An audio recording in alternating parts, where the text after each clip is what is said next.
became a minimalist about 3 years ago, and it was kind of forced upon me because I ended up traveling the world full-time, living out of my bag for 2 years, and that forces you to have very little possessions. I will admit that I was ignorant in understanding the true value of minimalism. I didn't understand completely the value of it. I just thought it was really convenient.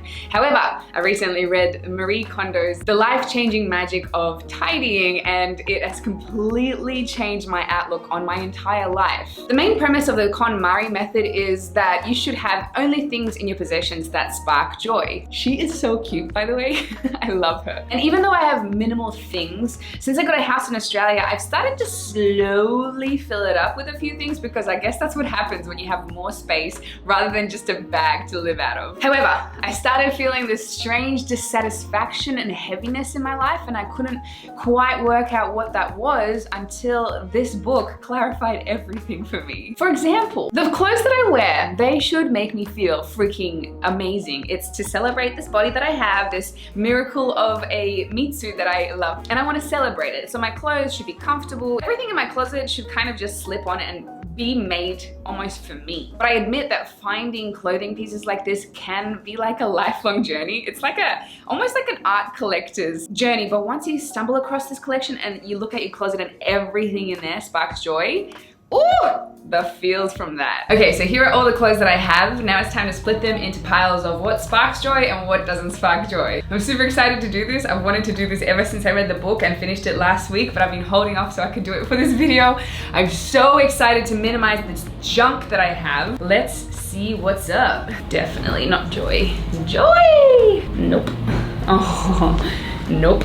It almost looks like a fitty. I bought these really rapidly because I was doing crafts so much. I needed workout clothes, but I freaking hate them with a passion. They make me so angry when I put them on. So obviously I'm gonna get rid of them. Someone else will love them. I just cannot stand them. And I replaced these plus a bunch of other workout clothes that I bought on a whim with one freaking killer outfit that I look so good in. I'm just gonna have to do more hand washing. That's fine. I'm okay with that. I feel great wearing it, so that's all that matters. Also, if you think that it's really expensive to buy pieces that you absolutely adore, the best thing you can do is actually save up like a crazy person for the one item that you absolutely love, and don't buy those crappy pieces of clothing that are just gonna be destroyed in like a couple of minutes. The things that you love are gonna last you a lifetime, and then also sometimes you find that the most perfect pieces of clothing are the ones that you find in a vintage store, secondhand store, which are super affordable. Like this sexy jacket that I got for $50 US in a secondhand store, which, oh my gosh, the amount of compliments I've already gotten for it, and it's been 3 days since I've had it. I've had these house clothes for 15 years now. These pants are less than flattering. Even though like they're fine, they're still good. They make me feel like absolute crap when I wear them, and I don't feel sexy at all. And my boyfriend's like, hey baby, and I'm like, no, can you not see? I look like crap.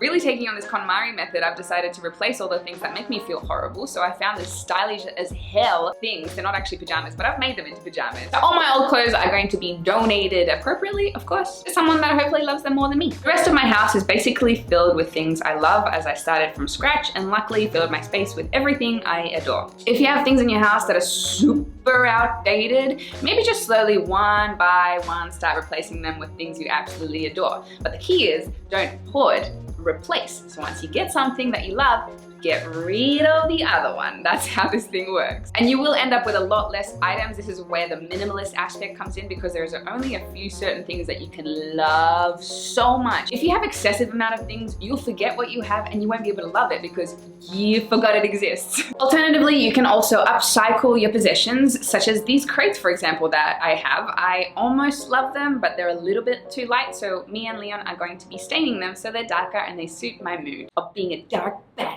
Now I realize that minimalism is a gift. It's a way to truly celebrate yourself and your life. It's a way to make the ordinary into precious. It's a way to demand the best of life. It's the art of slow living and mindful consumption, so you're in control of your desires and they are not in control of you. It's a way to ultimately save money so that you can acquire more of it because you respect it and you use it wisely. It's a way to celebrate your sacred space of your home so that it nurtures and loves you back and keeps you safe and you feel rejuvenated when you're there. It's a way to celebrate your body and treat it like a piece of miracle art that it is, a way of showing it gratitude for all that it's doing for you, so it shows you more love back. It's a way of keeping stock of what you have to give energy to every one of your hard-earned possessions, so you don't end up forgetting about things you have and leave them unattended, unappreciated, and unloved. To me now, I understand wholeheartedly that minimalism isn't something that is scary or ridiculous and should be avoided or ridiculed.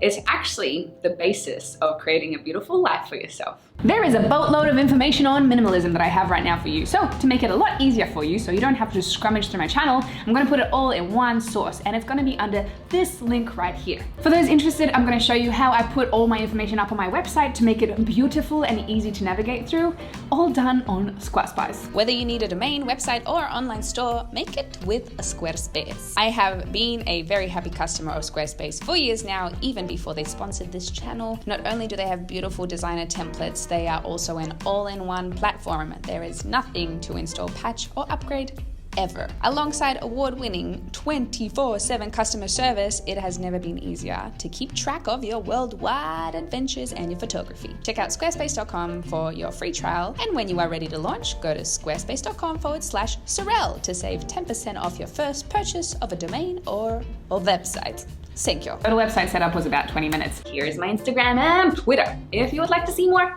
And until next time, guys, peace.